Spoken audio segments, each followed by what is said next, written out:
Hey guys, Creative Outlook here, John of Arroyo. So in today's video, I'm going to be talking about my experience as a neurodiverse person because it's Neurodiversity Month, and I just wanted to talk about my experience and maybe it can help some people out or just so you guys to get to know me more.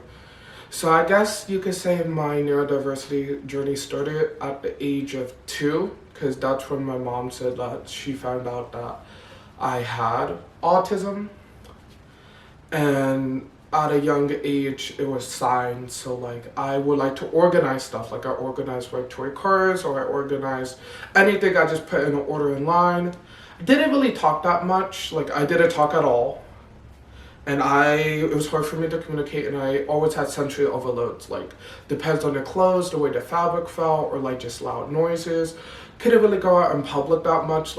It was stories, and I remember when I was little, you could say that I was a runner, so if I felt overstimulated in a store, I would run, or I would find a hiding place, and then my mom needed to come find me or try to calm me down.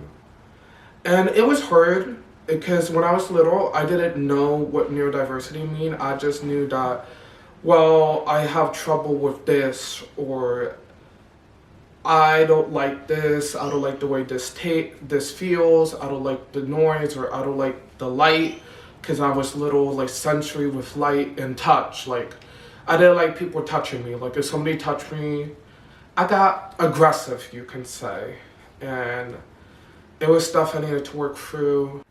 Mom found me this amazing kindergarten, and with that, they helped me a lot, with sensory and working on my speech, and just helping me when I feel overstimulated and stuff.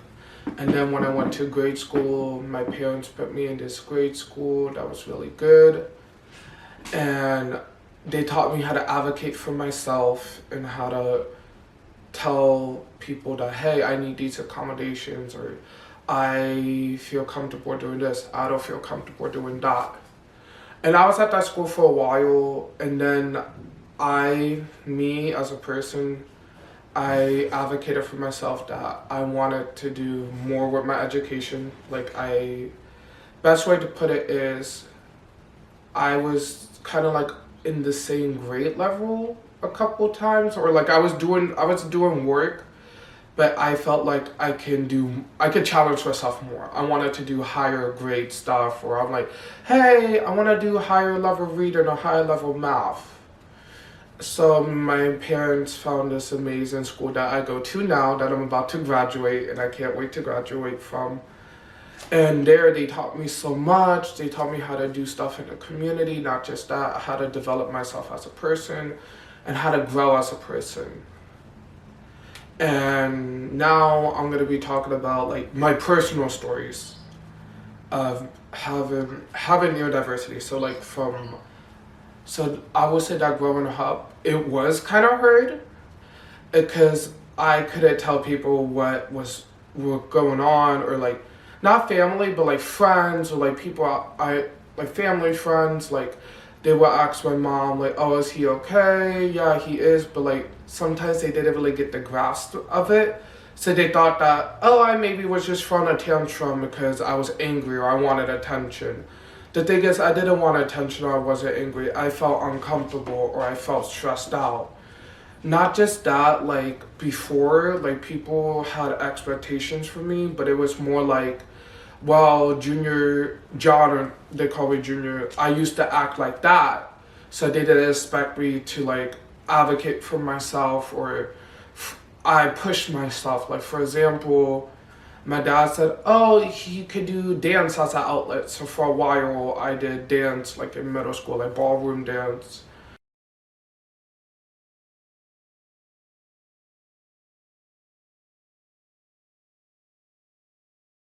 And then I decided I wanted to do swimming, so I did swimming for a while. I did a couple things to help myself, but also to figure out my path. And then during the quarantine, I met this amazing group, Photography Without Borders, and then I found out photography and film is my passion. And that's where my photography journey started, and I learned so much from them as well, just to advocate for myself as an artist, but not just that. I use my neurodiversity to help me with my storytelling, or help me put my art out there, or like I use what I learned from my neurodiversity, or like I use colors, or I use like sensory stuff in my photography or in my films. I have message about neurodiversity.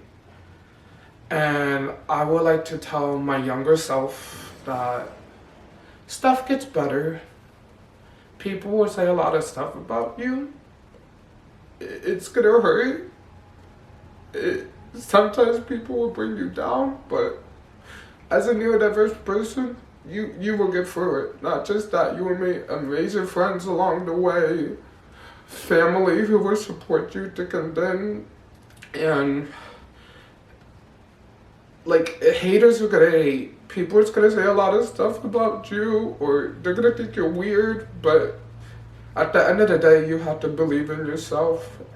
And the reason I'm making this video is to inspire people, not just that, to tell people that neurodiversity is not just this one thing you see on TV, or like the stereotype neurodiverse person, like, oh, they're quiet, or they don't talk, or oh, they're super intelligent, or like it's this category that they're stuck up because they think they're better than everyone else because the way they think is higher. It's not like that. It's so many branches. Not just that, it's so many different type of neurodiverse people out there.